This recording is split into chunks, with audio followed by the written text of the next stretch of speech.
Good afternoon, keepers of the cash. How's everyone doing today? Hope everyone had a great week. This is a decent Friday, and gonna do another retro cover review. This time for a series that not a lot of people have heard of. You got your Bubs Comics, that's heard of it. Your Jambo Comics, your Comic Mag Musings, your Metarog, probably Night Tiger Comics. Us old guys, we know this series, and this is a series I really loved. Unfortunately, it only lasted 8 issues. DC had a big purge where they dropped a bunch of stuff and that they had just started, and this was one of the victims of it. Although this was just a fun, outstanding series, in my opinion. It's a fun, too short-lived sci-fi adventure series. And you have things like guns and computers and monsters and swords and the main character questionably dressed for the environment and the battles that she's doing. So it has all the earmarks of classic sci-fi fantasy. But let's get into the covers. So like I said, 8 covers. And this is going to be a title where I send a number 1 in at some point just because it's a beautiful cover and it's by one of my favorite artists. So without further ado, let's get into it. This is DC's Starfire. And no, not Coriander. This is their first Starfire. So this is issue 1. Great, fantastic cover art by Ernie Chan and Vince Colletta on the inks. And Vince Colletta inked every one of these covers, so really good job. And a woman rebel in an enslaved world. And you gotta love the pink background. It just pops. Cool costume design. She was created by David Michelini and Mike Vosberg. And my first introduction to Mike Vosberg was actually Savage She-Hulk. And I really enjoyed the work he did on Savage She-Hulk. And then when I got a hold of this series, I really enjoyed this series. So I think he was just underrated. All right. So issue number 2, Savage Action in a World of Blades and Blood. See, and now look how fantastic that is. All right, and this is cover art by Jose Luis Garcia Lopez. I had to write it down. Oh, I'm sorry. I don't think Vince Colletta inked this one. I think this is the only one he didn't.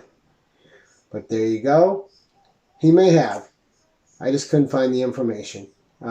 Really great cover.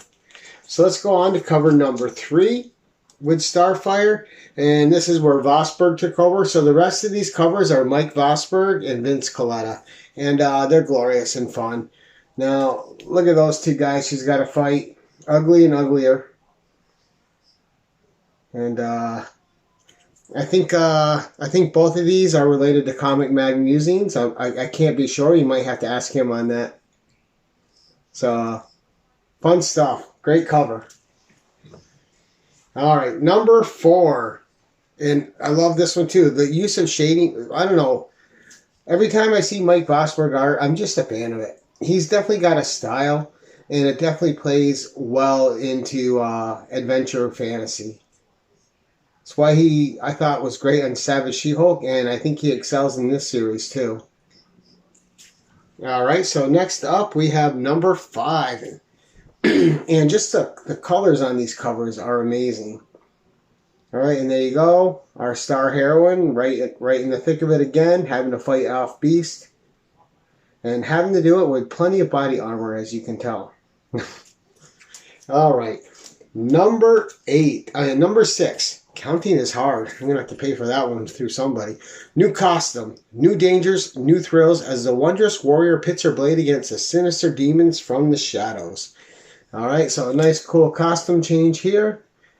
As the characters, and you could tell when you're reading this that they had plans for this series to go further. And we'll get to that in 2 more issues. So here we go. Can the Siren of Sword and Science defeat the Lightning Lords? Okay, again, Mike Vosberg, Vince Colletta. Just this cover is just really stunning. Looks great. Definitely a product of its time. It just has that classic sci-fi feel to it, and it's just absolutely, in my opinion, amazing. Just one of those covers you can look at all the time. The background's great. The The pose is classic low fantasy and sci-fi, just great stuff. And then, of course, at the end of this issue, it promised a brand new era starting for Starfire. And that brand new era lasted one issue. And then that's when the big DC crash happened and they canceled a bunch of books. Alright, so there we go. Starfire and Steel clashes with sorcery as Starfire battles the dwellers of the Dark Domain. And you gotta love the sensationalism on these old sci-fi covers. Just, again, low fantasy, sci-fi adventure. Absolutely 100% enjoyable. Only went 8 issues. A pretty cheap run to put together if you're interested in reading it.